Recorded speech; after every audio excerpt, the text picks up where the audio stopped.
En todos brilla la luz de Dios. Esa luz resplandece cada vez que descubrimos al otro en Faro en la Noche. Bienvenidos.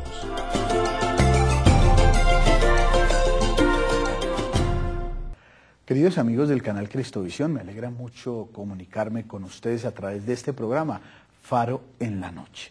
Faro en la Noche es un conversatorio y para mí realmente es un privilegio y un honor contar con el invitado con el cual vamos a conversar. Doctor en teología, experto en política, católico convencido, embajador, fue embajador ante la Santa Sede representando nuestro país, el doctor Guillermo León Escobar. Doctor, muchas gracias por estar con nosotros. Y gracias por la invitación, sobre todo para un programa que tiene ese nombre, de Faro en la Noche, en el sentido de que al menos tratemos de iluminar algunos de los temas de los que nosotros dos estamos interesados. Conversar con usted realmente es muy agradable porque es un pozo de sabiduría donde usted quiera, o sea, lo que quiera, Guillermo León Escobar puede hablar. Es evidente que tendríamos que primero referirnos por la inminente situación de nuestro país y su situación con Nicaragua y lo que quedó de la sentencia de la Corte sobre Colombia, sus callos y su mar. ¿Qué podemos decir? Yo creo que hay un principio que es fundamental y ya lo ha dicho el día de ayer el presidente Santos, en el sentido de que las decisiones se acatan, pero se pelean las manifestaciones de esas decisiones. Porque muchas veces cuando se decide algo, uno puede preguntar en qué sentido viene la aplicación de esto. Yo creo que la Corte Internacional de La Haya no se puede ir lance en ristre contra toda una tradición histórica, contra los estudios cartográficos que se hicieron, contra la soberanía ejercida durante tanto tiempo. Sin duda alguna hay un punto de ganancia y ese punto de ganancia es que nos reconocieron la soberanía sobre todo lo que es tierra en el conflicto, pero esa soberanía ya estaba reconocida. Pero nos metimos en el asunto de una discusión sobre los límites marinos, todo aquello que estaba en el paralelo 82, y entonces ahí se pescó en río revuelto y resulta que perdimos soberanía en los mares, mientras Nicaragua sí ganó lo que no esperaba ganar. Ahora bien, el asunto es qué interpretaciones se le dan a esa norma y la Corte Internacional de La Haya y los especialistas van a tener que tomar una decisión sobre esto. Por ejemplo, hay gente que dice cómo se va a llegar a los dos callos que quedaron por fuera si no hay ningún nexo de soberanía que los una. No, ese mar es internacional. Los barcos colombianos van a poder navegar, los pescadores van a poder ir hasta los cayos y pescar, pero eso hay que llegar a una serie de acuerdos que son importantes porque lo que ha creado la Corte allí es el inicio de un problema. Escuchamos algunas opiniones diciendo Colombia debería, como manera de contestar esta situación, retirarse de la Corte. ¿Es conveniente? Yo creo que Colombia tiene una tradición de tanta legalidad y de tanta decencia en el ámbito internacional que Colombia no se va a jugar una carta paria cuando puede jugar en el alto nivel de la interpretación. Yo no creo que Colombia pueda jugarse abajo de lo que ha sido su tradición. Perder soberanía inmediatamente hace pensar Panamá, el Amazonas, Perú, Brasil, y eso como que se trae inmediatamente como unos ciertos dolorcitos de decir como que siempre nos dan por la cabeza. ¿Qué pensar ahí? Lo que pasa es que nosotros somos un país que siempre gana y siempre pierde. La guerra del Perú, ganamos la guerra y perdimos territorio. En la discusión con Venezuela tenemos la razón y perdimos los monjes, ¿ya? Y ahora vienen estas situaciones Situaciones que hay que estudiar muy bien, porque sin duda alguna los expertos dicen, atención con Jamaica, porque Jamaica puede extender cierto ámbito de límites marítimos también y entrar en una discusión sobre alguno de estos cayos que quedaron aislados. Pero yo creo que Colombia va a saber manejar la cosa, creo en la capacidad, la inteligencia y, si se me permite la palabra, la argucia inteligente del presidente Santos, porque es que allí hay una filigrana para jugar.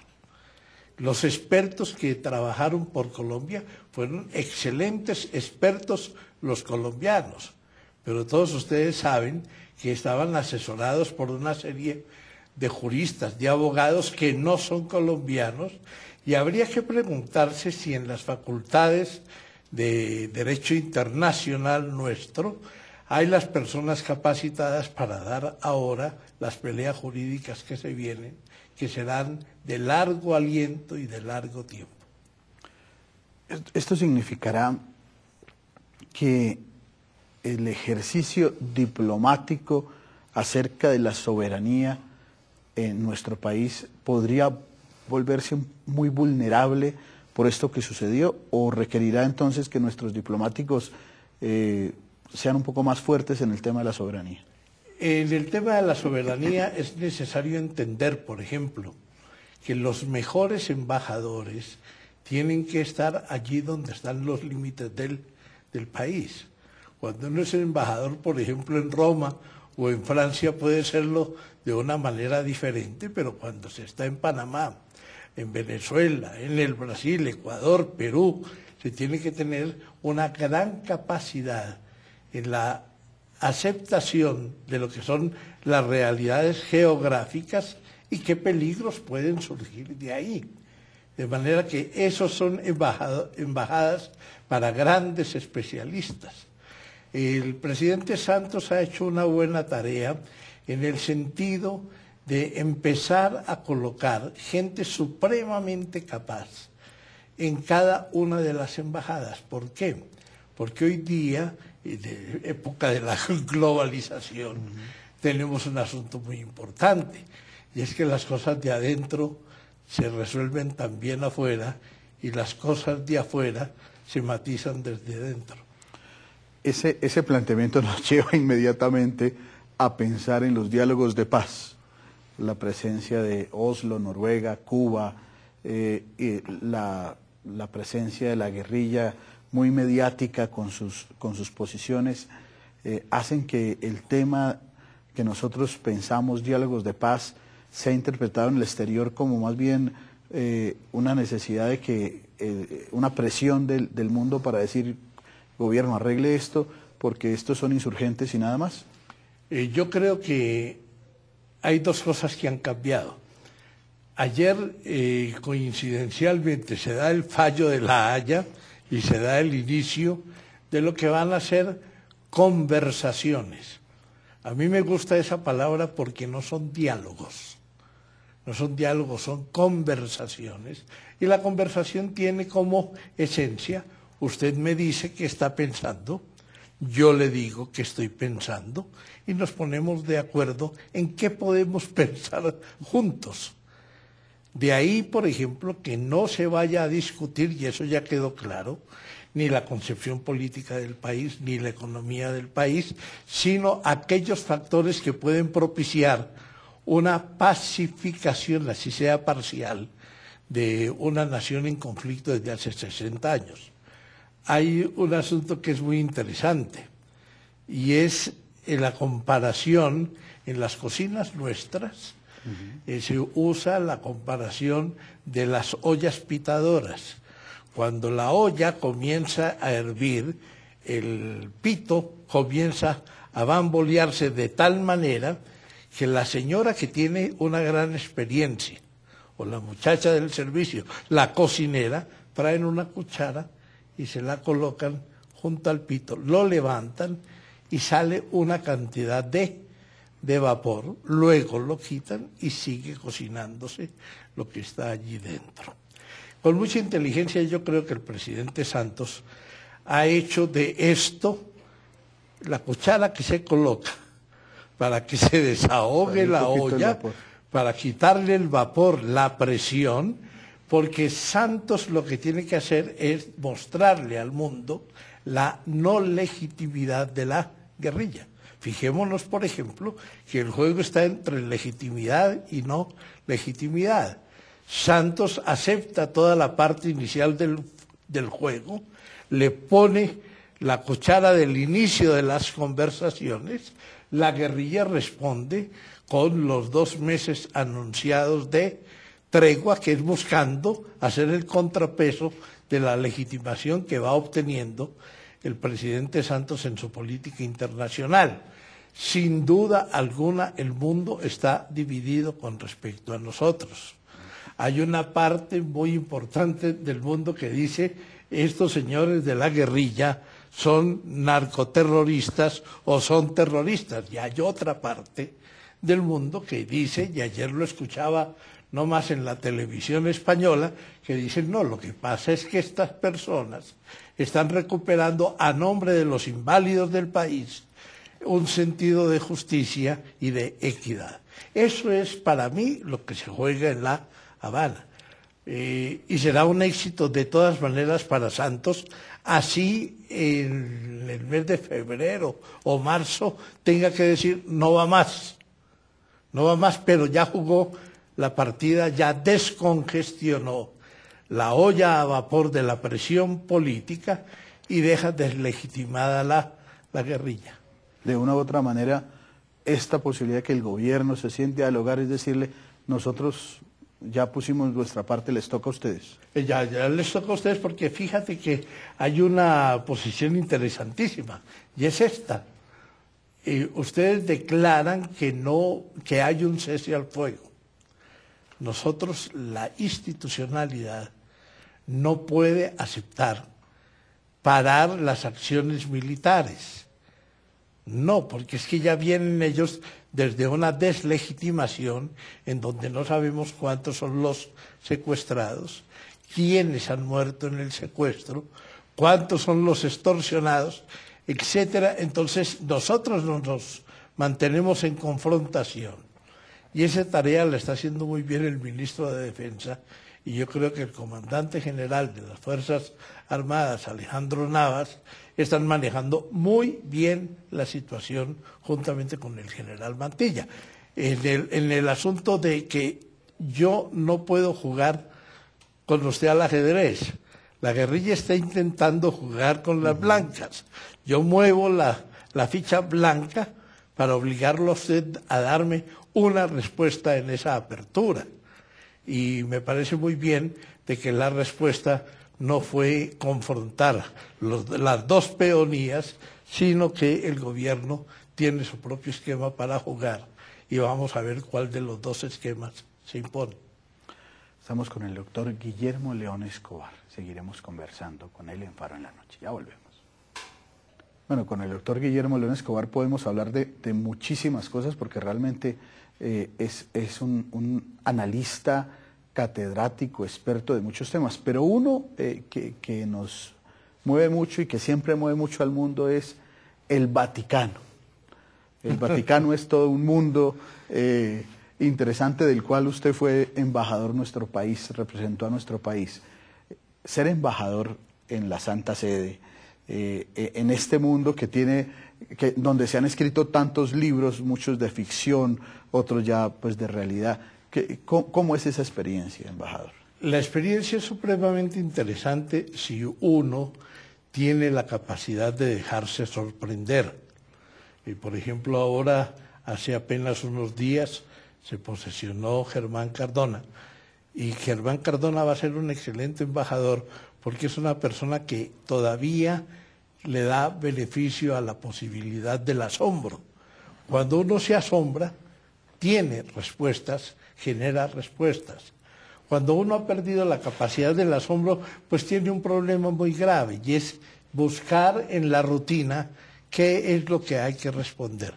Los 9 años, 8 y medio que yo estuve en la Embajada de Colombia ante la Santa Sede, porque siempre se comete el error de afirmar que es el embajador ante el Vaticano. Ante el Vaticano. La entidad estatal es la Santa Sede.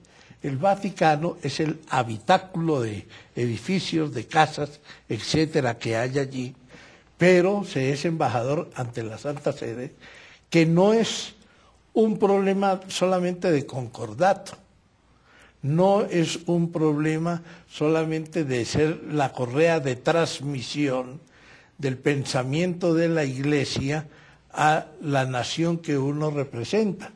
La Santa Sede es una multinacional de la inteligencia.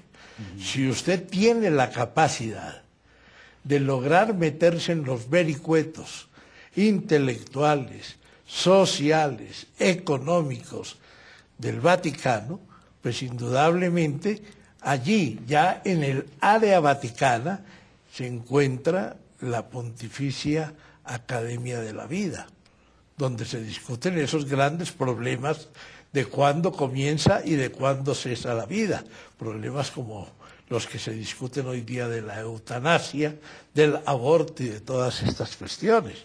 Pero está también la Gran Academia Pontificia de las Ciencias, de la que fue su primer presidente Galileo. Y Galileo, a pesar de ser presidente de la Academia de Ciencias, el primer presidente, padeció la Inquisición, teniendo razón que le reconoció con el tiempo la historia y la ratificó Juan Pablo II. Pero está también la Academia de Ciencias Sociales, donde uno dice, como afirmaba alguien después de la publicación de Caritas in Veritate, ¿qué autoridad tiene este Papa para hablar de economía sin ser economista, para hablar de tantas cosas sin serlo? Y entonces uno va a lo que llaman los think tanks, los tanques de pensamiento, y esos tanques de pensamiento están en esa academia, donde hay más o menos unos 7 premios Nobel. No todos son católicos, ¿ya? Hay gente que está del ámbito contrario, pero que está en diálogo con lo católico de buena fe, como también hay agnósticos interesantísimos que ayudan a la Iglesia en la reflexión por la tarea que hay en común de crear un mundo nuevo, de humanizar el mundo. Entonces, un embajador que sea capaz de meterse en ese vericueto intelectual, científico, de los problemas actuales, encontrará que tiene el privilegio de estar pensando con los que realmente están pensando. Cuando se habla de Santa Sede y en términos inadecuados de Vaticano, se habla mucho de cardenales y de las fuerzas que se generan dentro de una realidad que es un Estado y que es una multinacional. ¿Eso qué de cierto hay y qué de pronto es más bien como fábula, medio fábula de ficción? Los cardenales pues tienen más que todo un origen medieval, porque antes lo que existían eran simplemente los presbíteros, los diáconos y los obispos y algunos laicos muy especializados en su momento. Después vienen las órdenes monásticas, etcétera, pero los obispos de las diócesis que llamaban suburbicarias de Roma se van convirtiendo en cardenales, los van nombrando en la tardía Edad Media cardenales. Aún más los visten distinto. Y esas vestimentas que hoy día nos parecen a nosotros tan lujosas, es porque se volvieron lujosas. Simple y llanamente tenían que vestir de rojo, por el simbolismo que entonces se tenía y que vale hoy día, de ser capaces de acompañar al Papa en la difusión de la fe hasta la muerte. Por eso mismo el simbolismo de los zapatos rojos del Papa. El Papa es un hombre que es capaz de caminar hacia la muerte por la fe que lleva en el alma y en el pensamiento. Entonces los cardenales visten de rojo y ya han venido perdiendo, después del Concilio de Trento y del Vaticano I, han venido perdiendo en importancia social, en importancia política, y se intenta que vayan ganando en importancia doctrinal.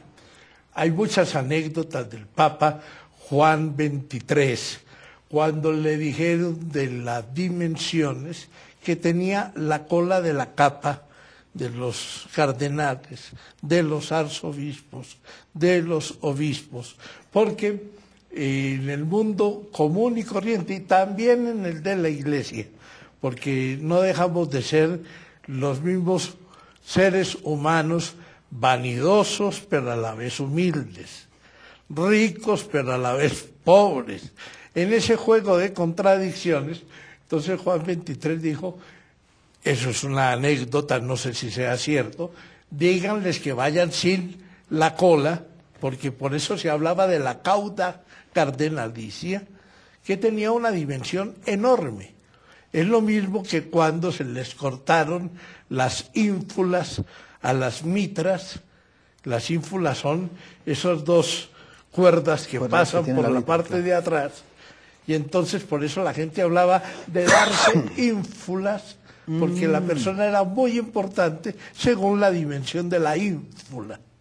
Eso se ha venido recortando, lo mismo que estas capas, etcétera, y el cardenal hoy día, por encima del arzobispo o del obispo, solamente tiene el ser colaborador inmediato del Papa, en términos de consistorio, y elegir con su voto a nombre de la cristiandad el Papa que ha de reemplazar a aquel que haya fallecido o renunciado.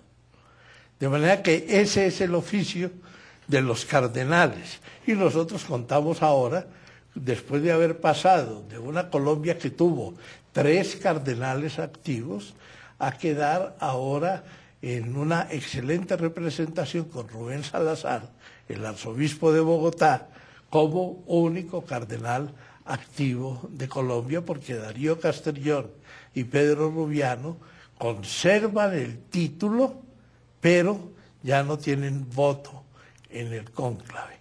Además que llegamos con Rubén a ser cardenal presbítero, porque también entre los cardenales, no todos los cardenales son iguales.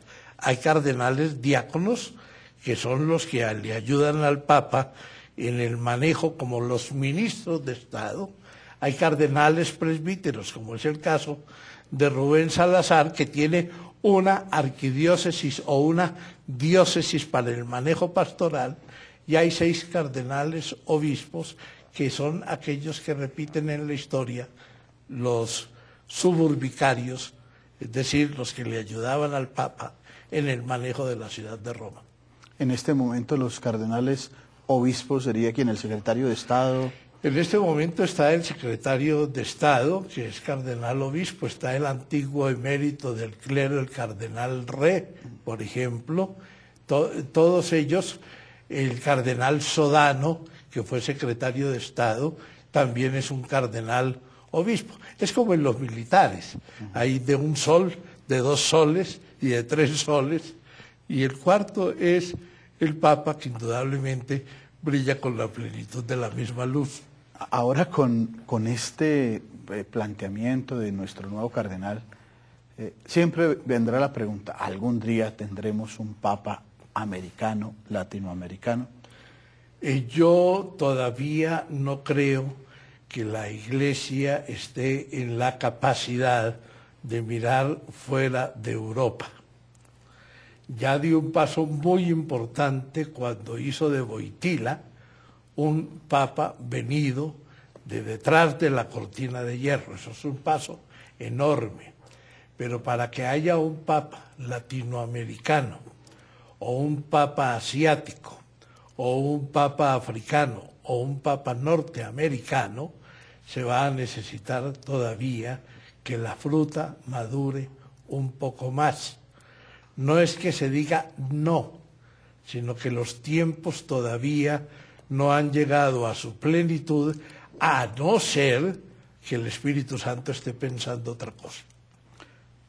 después de Benedicto XVI, gran papa, doctor de la Iglesia, ¿vendrá un papa italiano?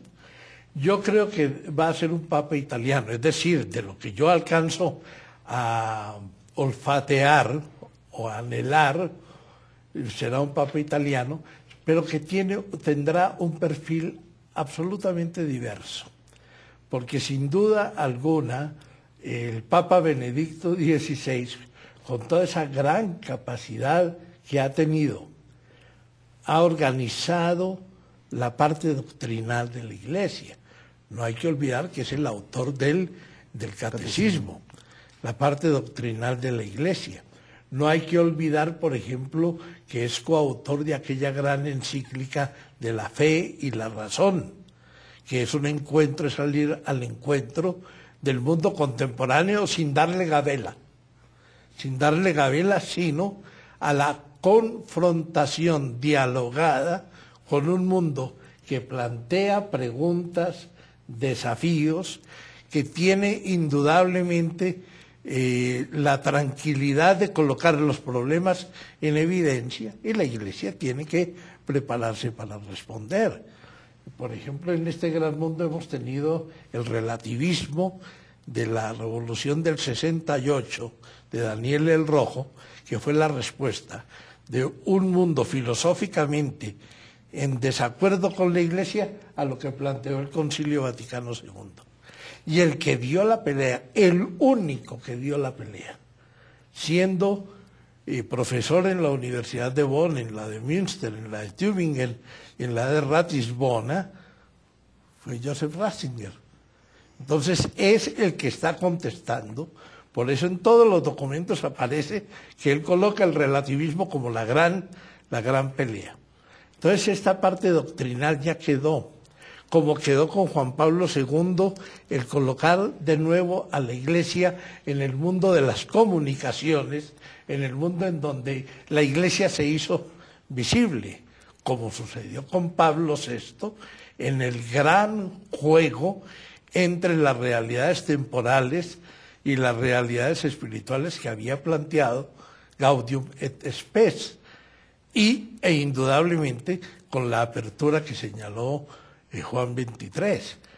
El año entrante vamos a celebrar el Pacem in Terris, el aniversario de un papa que dijo: hay alternativas a la muerte y la paz es esa alternativa. Entonces yo creo que pasado este consistorio de la nueva evangelización, en donde tenemos a propósito un gran colombiano que fue obispo de Villavicencio, donde tenemos el desafío de la nueva evangelización para nosotros, para los europeos, es una total reevangelización. Indudablemente que allí Octavio Ruiz va a jugar una gran tarea y el Papa tiene que ser eminentemente pastoral. Vamos a hacer una pausa y conversaremos ya en el tercer segmento con el doctor Guillermo León. Estamos en la celebración del Año de la Fe y vuelve a nuestra mente el Concilio Vaticano II. Palabras que para muchos hoy día no les suena, como que Vaticano sí, porque allá vive el Papa, pero Concilio Vaticano II, es que hubo un primero, ¿cómo así? Y se supone que este acontecimiento, pues, renovó, visualizó una iglesia diferente. Usted es experto en el tema del Concilio Vaticano II y quiero decirles a los cristovidentes que desde ya vamos a tener que pedirle al doctor Guillermo León que nos haga unas muy buenas charlas sobre esto, por eso hoy es un panorama muy básico, pero él es experto en este tema. Hoy día, ¿cómo ve el tema del Concilio Vaticano II? El tema del Concilio Vaticano II es supremamente interesante porque resulta que la gente, cuando fue elegido Juan XXIII, nosotros tenemos cariñosamente una mente reduccionista.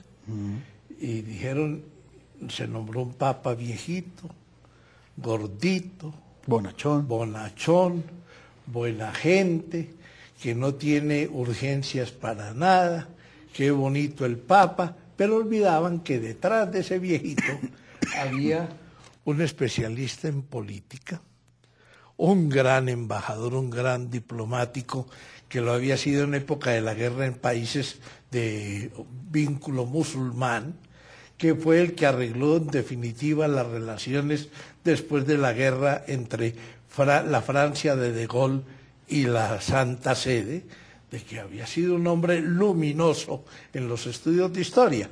Pues la gente se queda con el viejito bonachón, Papa Bueno, que un día se le ocurrió que tenía que citar un concilio Vaticano II. Y esa impresión que tenía la gente también era la impresión que tenían en el Vaticano, en la Santa Sede, también como órgano político, muchos de los cardenales que lo eligieron. Y entonces, cuando él anuncia en la iglesia de San Pablo Extramuros, no están presentes cuando él anuncia el concilio todos los cardenales. Y decían, pero ¿cómo se le ocurre a este señor citar un concilio Vaticano II y totalmente decir con todos los obispos del mundo? Pero, ¿qué estará pensándose? No dijeron, se enloqueció.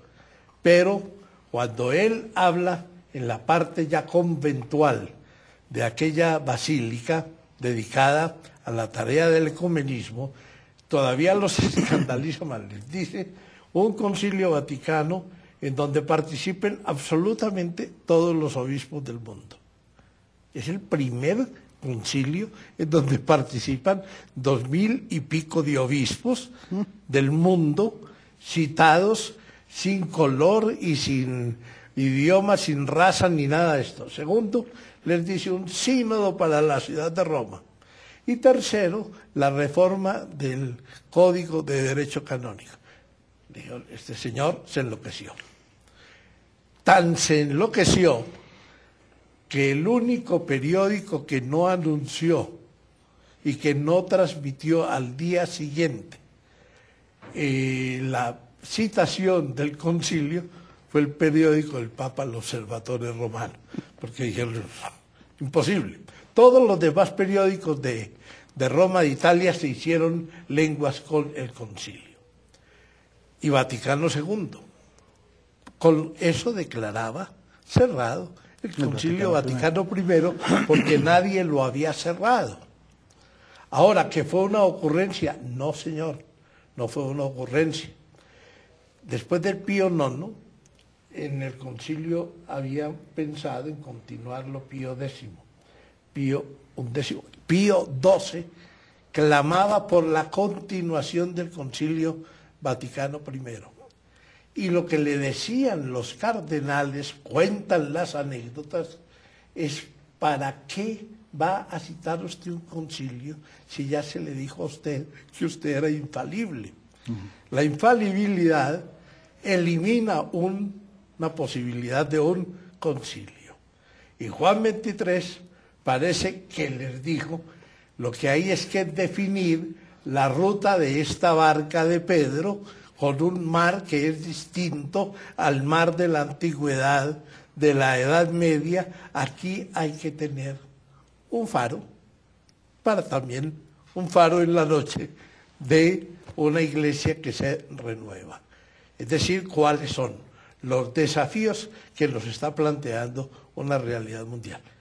Entonces se cierra el Concilio Vaticano I, se abre el Vaticano II, con una gracia, y es esta: ninguna institución del mundo se le adelantó en esa oportunidad a la Iglesia para pensar el mundo moderno. Entonces la Iglesia es la primera que se plantea, bueno, después de 2 guerras que le valieron al siglo XX ser llamado por autores importantísimos el siglo de las ideas asesinas, en donde también con otros pensadores el siglo más corto que ha tenido la historia, porque precisamente no se construyó, sino que se destruyó. Viene un señor a decirnos, ¿por qué no nos sentamos a mirar el mundo? Y de ahí sale Gaudium et Spes. En su opinión, Gaudium et Spes del documento... No era el documento principal, era como una especie de contentillo, una especie de añadido, pero fue entrando en la corriente después del Lumen Gentium, sobre todo cuando se trata del papel de los laicos, irrumpe el pensamiento de que Gaudium et Spes es importantísimo. Tan importante es que todo lo que había por fuera, los marxismos, los relativismos, los indiferentismos, los existencialismos, se unen para generar una respuesta de confrontación a lo que Gaudium et Spes y Lumen Gentium plantearon.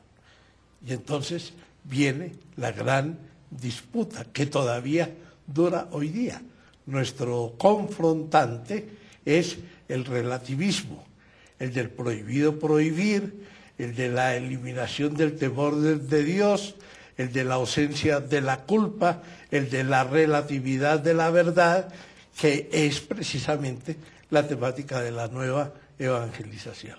Entonces se produce ese gran choque y la Iglesia comienza a ser actor de primera clase en el nuevo escenario, y lo es todavía hoy día, porque la Iglesia, juntamente con el pensamiento civil, tienen que producir los puntos de referencia para poder construir una nueva humanidad. En ese Concilio Vaticano II también participaron obispos colombianos. Su papel, el papel de los obispos colombianos, la posición que tomaron frente al concilio, ¿cuál fue? Sin duda alguna, allí hay un problema muy grave de la recensión del Vaticano II. Con respecto a los concilios anteriores, Vaticano I, el Concilio de Trento, la hermenéutica es la de la continuidad. No estamos hablando de una iglesia diferente, sino de una iglesia distinta, ¿ya? De una iglesia distinta. Los nuestros fueron muy disciplinados, pero no contaron con la generosidad publicitaria de los europeos. Bien sabemos que para los europeos la teología es europea, la filosofía es europea, la sociología es europea, y de repente irrumpen allí en aquella gran asamblea personas que, viniendo de América Latina, plantean situaciones diferentes. Hay planteamientos en donde se recoge lo que fue la participación de los obispos latinoamericanos en general, traídos en las memorias de Marcos Magrat, el que era el arzobispo de Cartagena, de Monseñor Helder Cámara, que escribió un maravilloso diario del concilio que se llamaba De las 2 de la mañana, o a las 2 de la mañana, que era cuando él escribía lo que había acontecido, y que se creó un opus diferente al Opus Dei, que lo llamó Opus Angelorum, ¿ya? La obra de los ángeles, para indicar que en aquellos amaneceres de las 2 de la mañana o anocheceres, venían los ángeles a darle a él la oportunidad de repensar lo que había acontecido en el día. Se tiene nota de que en las líneas más avanzadas, alguno de los nuestros estuvo participando juntamente con el cardenal Swinens y con el cardenal Frings de Colonia, que tenían precisamente como asesor individual al entonces profesor Ratzinger.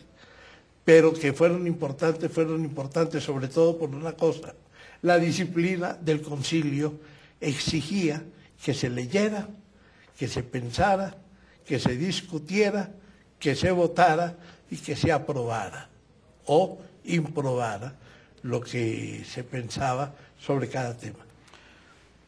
Haciendo hoy una lectura del concilio para la Iglesia colombiana, ¿qué tendría que, pues obviamente todo, pero ¿qué prioridades tendría que acoger la Iglesia colombiana que resuenan del Concilio Vaticano II? Yo voy a ser descarado en la respuesta.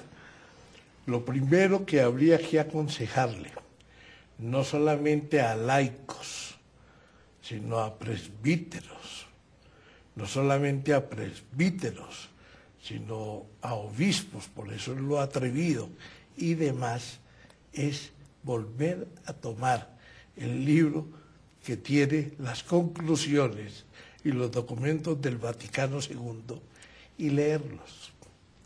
Hacer lo que se decía aquello del toma y lee, cómete este libro, sí. Cómete este libro, porque lo que uno nota es que quedó en el aire el tono general del concilio, pero el tono particular del concilio no se ha leído, no se ha leído.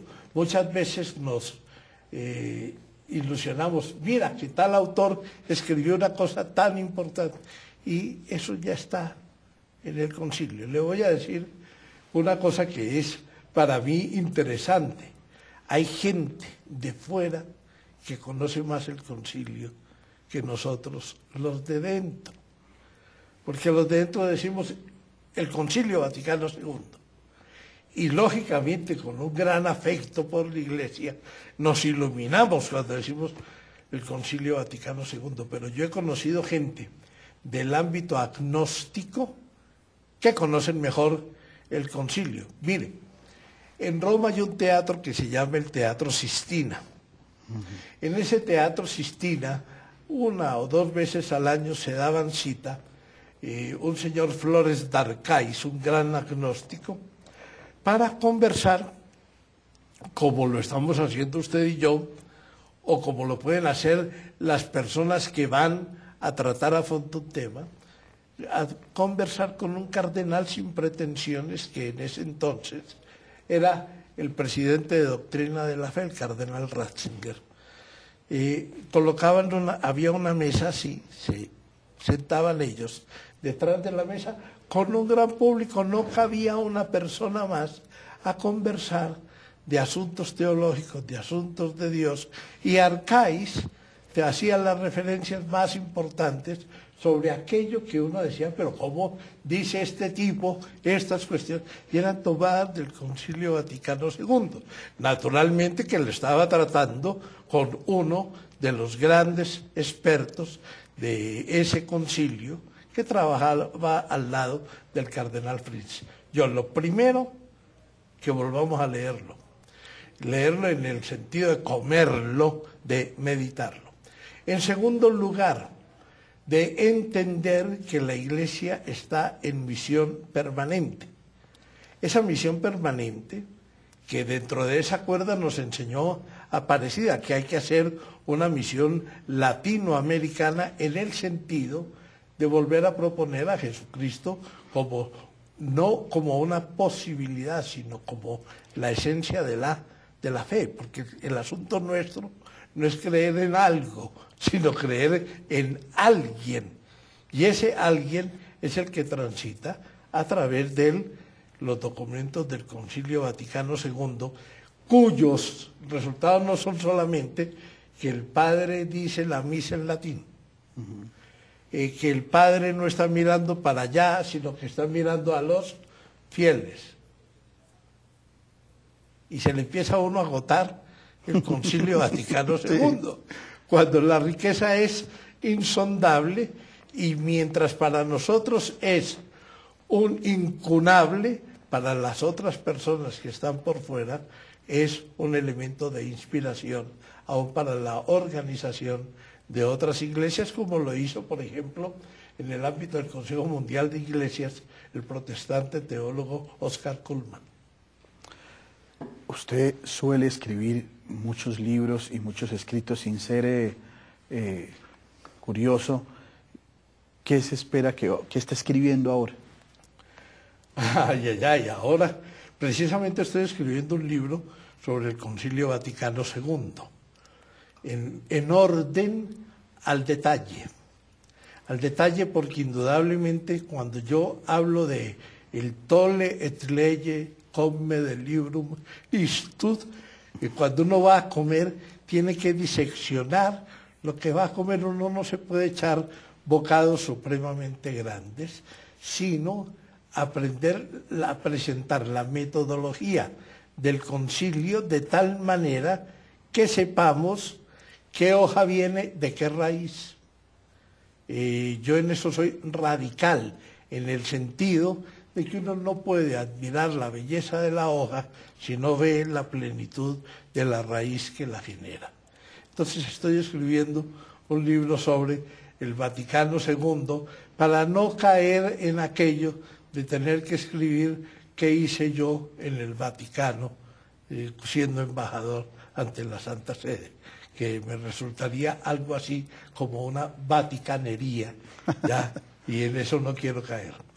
Doctor Guillermo, muchas, pero muchas gracias por estar con nosotros. Realmente la conversación fue bastante agradable y creo que todos estamos de acuerdo que vamos a necesitar de sus reflexiones acerca del Concilio Vaticano II. Pues yo creo que a disposición estoy y muchas gracias por la invitación y que el faro siga alumbrando en la noche. Canal Cristovisión es su casa. Muchas gracias. Ustedes, queridos amigos, muchos temas para conversar, para reflexionar y para poder ver el mundo con los ojos de Jesús.